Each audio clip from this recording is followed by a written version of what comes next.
Go back and watch this match. This was very good. I mean, it couldn't top the ladder match where they killed each other at the pay-per-view, but it came pretty close.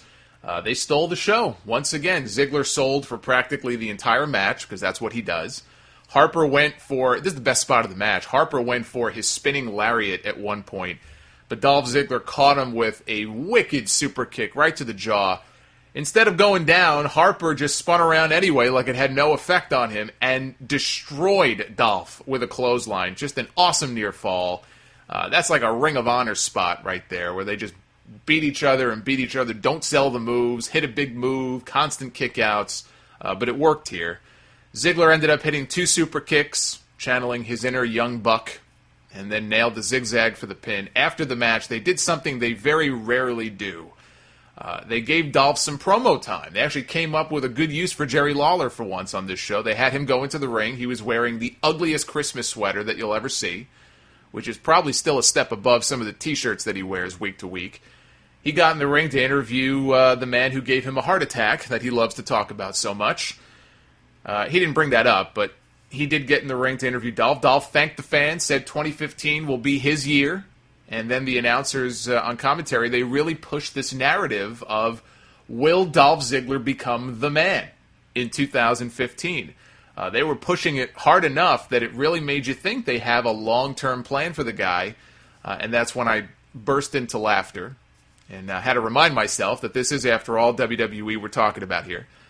What's likely going on here, if I had to make another prediction, if I had to guess what the hell this is all about, and I don't know this for a fact, but it's smart, if I'm right, is that they're making an effort to create more than just 1 or 2 obvious choices to win the Royal Rumble this year.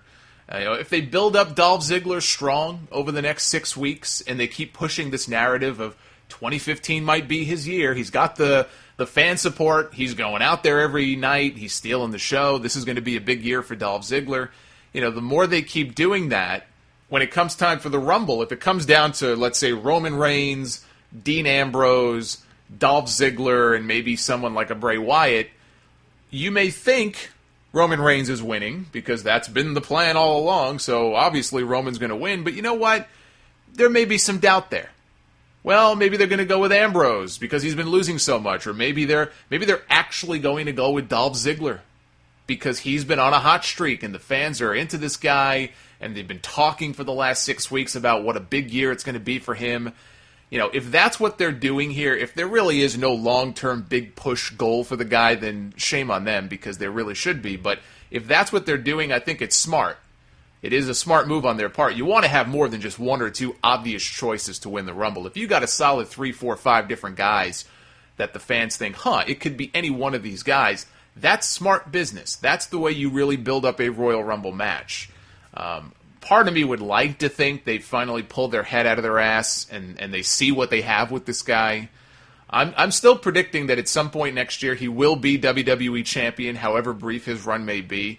But I said it before and I'll say it again. I don't think that he'll ever be the guy in WWE. But that doesn't mean you can't elevate him enough to where he can be a believable main event guy. There's no reason for Dolph Ziggler not to be in main events in WWE. The guy goes out there, he steals the show, he's a great performer, the fans are into him. You can have a guy as a main eventer and not have him as the face of the company. Why Ziggler is not already in that role, I have no idea. So I'm optimistic he'll get to that role. He'll be in that spot at some point. But he won't ever be the guy in WWE. It's just not going to happen.